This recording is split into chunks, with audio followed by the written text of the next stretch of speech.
How the Information Superhighway Has Changed Over Time. A Historical and Hysterical Drive Down the Expanding Memory Lanes of Time by Tom Seast. The invention of the telegraph and telephone. Before the invention of the telephone and telegraph, information moved slowly across the vast plains of the world. In most cases, for information to travel reliably across time and great distances, it had to be transposed into printed or written documents that were then sent using human or animal carriers around the world. In many cases, this would take days, if not weeks or months. This led to lots of historical confusion as wars and even inventions, or the timeliness of inventions, were delayed for months at a time. Even time had less meaning on a day-to-day basis. Tell a woman. It's an old joke, and I'll probably get crucified for saying it, but at the time, the fastest way for information to flow was to tell a woman. That woman would then pass the news along to the neighbor women, and the neighborhood full of women would spread the news quickly. Obviously, men were just as capable of spreading the news, using the same methods. However, since this method of communication relied on women and men remembering things accurately and honestly, without embellishing or changing it, the type and quality of the news changed as it moved throughout the area. So, at the time, written communication in writing was the most reliable form of information transformation and transportation. Fake news. So, even in an era where information flowed so slowly, fake news still was plentiful. But the spread of fake news was much slower than it is in modern times. The invention of the telegraph and then the telephone quickly put the Pony Express out of business. Add in the invention of the automobile and the train to replace horses, and the movement of paper-based written or printed information also exploded. Long-distance relationships. The invention of all these means of transportation of both humans and information led to an explosion in longer-distance relationships. Originally, a long-distance relationship might mean a relationship between two people and two neighboring towns, roughly 10 miles apart.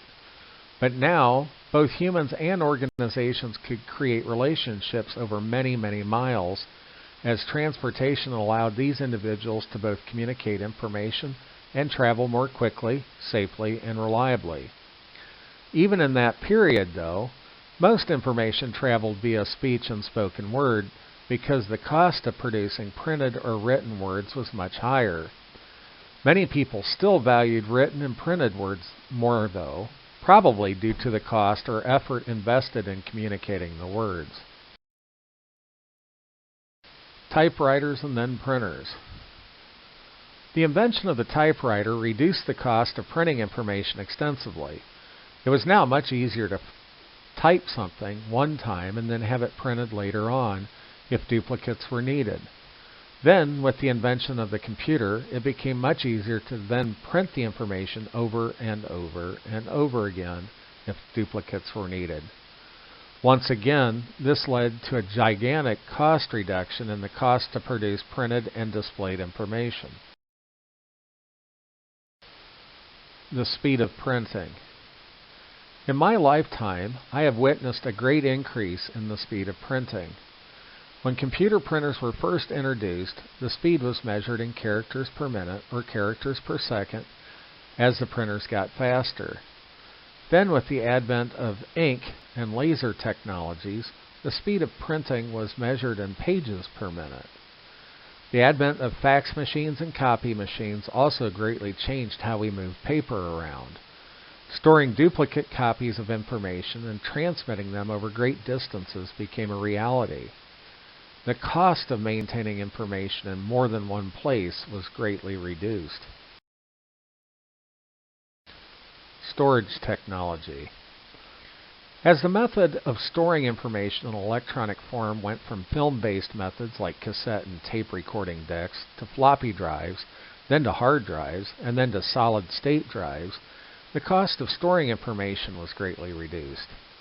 This led to an explosion in the storage of electronic information and less reliance on paper copies of the same information. Since a great deal of cost is associated with physical space, it was much cheaper to store information electronically than in large file rooms. This information was easier to get access to in most cases. Networks and then the Internet.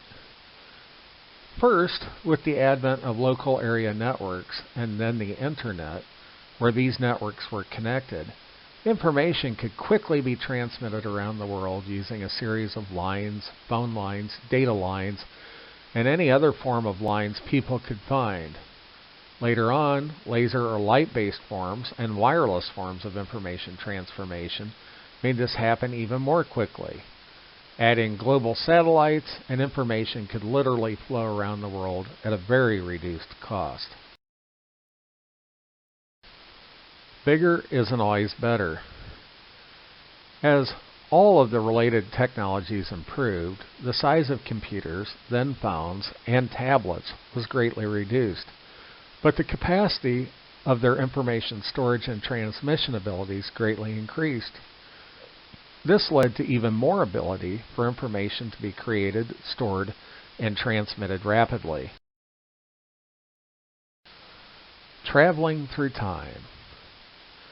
I still remember traveling to work back in the mid-'80s when I first started working in the big city. I would first stop at the newspaper stand and buy the daily newspaper. I would then get on the train and listen to music that I had on a cassette or on a CD, and read the newspaper on my hour-long commute to the office downtown. Keep in mind that this all happened back when fossils roamed the earth. Commuting now. In the modern era, if you are commuting, you don't need to stop and buy a newspaper anymore. You simply open up your telephone, connect to the internet, and download audio, video, or text forms of words. And you can consume that information on your commute to work. The information of the world is generally available at your fingertips. You can also use the same device to even communicate with other people via chat, messaging, or phone calls. And you can do it all on your watch if you don't have your phone with you. Counting the cost.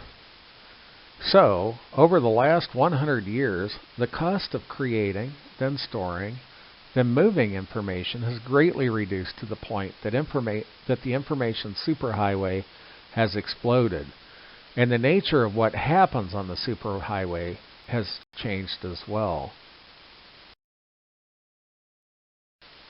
Shopping. Back in the 1960s, 1970s, and 1980s, we used to have to go to town and walk around to buy things. We would go to the grocery store and the butcher shop and the hardware store and the clothing store and the shoe store to find everything that we needed. And we would go to car dealers and motorcycle dealers to buy transportation vehicles. Online shopping. Many of these brick-and-mortar stores started to expand and sell their goods and services online as well. Websites sprang up overnight where people could go and place orders for things and have them delivered to their houses. As this technology improved, the cost of doing it also went down, making it more widely available and more widely accepted. The cost of obtaining a customer, for the most part, went down, and the availability of customers went up as the world was available to make purchases. Brick-and-mortar stores. While some brick-and-mortar stores still exist in small towns around the world, for the most part, almost every store has a presence online now. If they don't use the internet or either source their products and services or sell their products and services, they don't seem to last in business very long, unless they have stellar and traditional customer service. And there are still people around that like to make purchases in person with humans that they know. Online businesses. There are still many products and services that must be sold in person or offline, either due to the physical constraints of the product or service, or due to the licensing restrictions of the product or service by government agencies. While much of the marketing and communications and sales effort for these offline products and services still takes place using the modern methods of communications, the actual exchange of goods and services still occurs in person, in a place, and at a time. The cost of producing information. The cost of producing information is going way down as the method of communicating with computers is improving. Now, you can simply talk to your computer, as I am, and it will type the information on the screen for you. This enables people to produce information much more quickly and then transport it more quickly than it used to happen in the old days in the 1970s and 1980s. Now, as long as you can speak clearly, you can produce your own information flows and thoughts rather quickly. You used to have to be able to type them, record them, or write them quickly, and then transport them via the internet, if you understood how.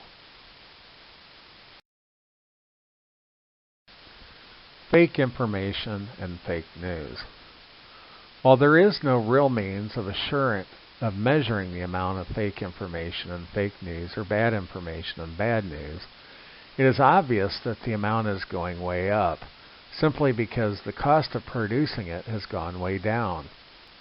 Back in the 70s and 80s, when you would go to a grocery store, most of the fake news was in the National Enquirer or People magazine at the cash register. Now it's everywhere. It arrives in your email inbox all day long. It arrives in your text boxes every hour. Your chat messages are full of fake news. Even your voicemail box reminds you daily that your car you don't even have has an extended warranty that is about to expire. And your video feeds are also full of fake news. The good and the bad. With the bad comes the good. It is wonderful that the cost of creating and storing information is so small now that almost anyone can do it in any language. Never has the means of selling your thoughts and ideas been more easy than it is in the current age. But you have to find out where people are listening or watching and get their attention. Poor attention spans. Many people think that individuals that grow up in this modern era have poor attention spans and aren't paying attention to the things that they should. And there might be some evidence to support that claim, but I'm not really paying attention, so I don't know. The modern era is full of constant and intermittent distractions and interruptions. Devices ding and ring all day long. Is it interesting? Is the information today being presented in a way which grabs someone's attention? Obviously, some of it is. Things like dancers on TikTok and Instagram seem to garner large audiences.